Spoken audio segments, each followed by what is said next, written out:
आज हामी गेम खेलिरहेछौँ। म सुरु भन्छु एउटा स्टोरी अनि मैले भनिसकेपछि यसरी बल पास गर्ने अनि मैले च्याप्प समात्ने हैन अनि के गर्ने नि अनि अहिले भन्न थाले। ओके ल स्टार्ट। एका देशमा एउटा लायन जंगलमा हिँडिरहेको थियो। त्यो लायन त अरु एनिमलको मासु खाँदो रहेछ। अनि एक दिन खाँदा खाँदै लायन मोटाएछ। ले मासुले मोटाउँछ। अनि त्यसपछि चाहिँ लायन त एकदम फास्ट हुनुपर्छ नि त हैन के अरे एनिमललाई मार्नलाई। त्यसपछि त्यो लायन त स्लो भएछ मोटाएर।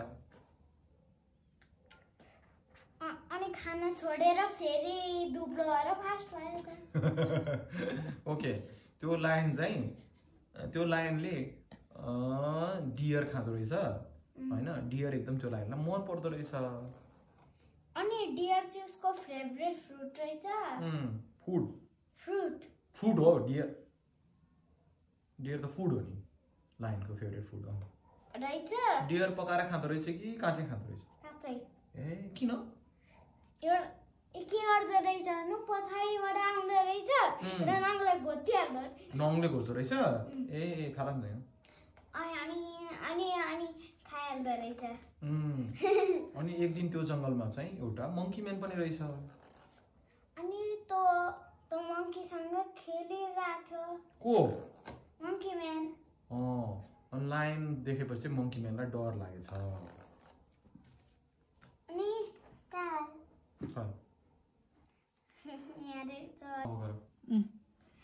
अनि मंकी म्यानसित खेलेर मजा गर्दै थियो। अनि त्यो लायनलाई कसरी जित्ने होला भनेर मंकी म्यानले पहिला के गरेछ? नाइफ बनाएछ एउटा। अब कसरी बनायो भन? त्यो नाइफ जंगलमा हिँड्दा एउटा खोलामा भेटेछ। ए अनि पहिला त स्टोनको बनाएको हैन बेटा? स्टोन थियो। स्टोनलाई चुच्चो बनाएको हैन? चुच्चो बनाएछ नाइफ त्यसरी बनाएछ। अनि त्यसपछि लायन देख्यो भने म यसरी मार्छु भन्ने सोचेछ हैन। अनि त्यो चाहिँ मंकी म्यानलाई चाहिँ त्यसपछि खाना खाँदा पनि नजिकै खानु परेछ नभए त टाढा टाढा गयो भने त लायनले एट्याक गरिहाल्छ भन्ने सोचेछ। अनि एक दिन नजिकै एउटा बनाना भेटेछ। उसको फेभरेट फ्रुट। अनि त्यसपछि यो बनाना कसरी उम्रिदो रहेछ भनेर मंकी म्यानले हेरेछ। अनि त्यो बनाना चाहिँ एउटा फार्मरको थियो। फार्मर त त्यतिखेर आएकै थिएन नि मंकी म्यान आएपछि। अनि त्यो बनाना उम्रेको देखेर अर्को बनाना पनि बन्छ कि बन्दैन भनेर बनानाको सिड रोपेछ। मंकी म्यानले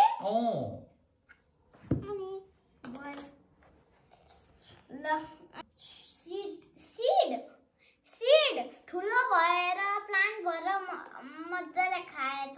प्लान्ट भएर खाएछ कि फ्रुट्स फलेछ? फ्रुट्स फलेर। मलाई फाल नि त बल। त्यस्तो भएर मंकी म्यानलाई फार्मिङ गर्न आएछ हैन। अनि फार्मिङ गर्ने भएपछि त म घर यही बनाउँछु फार्मको छेउमा भनेर एउटा घर बनाएछ लायन छिर्न नहुने। अनि त्यो घर त यस्तो सानो थियो लायन छिर्ने दुलो भन्दा सानो थियो। अनि केही कथम लायन आइहाल्यो भने के गर्ने भनेर त्यसपछि त्यो अघिको चक्कु छ नि त्यो एउटा चक्कु बनाएछ। अनि बनाउँदै एउटा चक्कु राख्ने ठाउँ बनाएछ उसको हर्कै छेउमा। अनि कोही बल फेला नि त? सिक्रेट रुम बनाएछ माटो मुनि। अनि एक दिन त दुईटा ढुङ्गा ठोकेको देखेर त्यसले त के पत्ता लाग्यो? फायर पत्ता लागेछ। अनि फायर बल्ल एउटा चक्कुमा लगाइदिएछ अनि सबैलाई डराइदिएछ। अनि त्यसपछिदेखि मंकी म्यान सबैभन्दा स्ट्रङ भनेर सबैले मंकी म्यानलाई ह्याप्पी बनाउनु पर्छ भनेर सबैजना अब चाहिँ मंकी म्यानको पछाडि लाग्न थालेछन्। अनि लायन पनि डराउन थालेछन्। Thank you for watching. I love this story.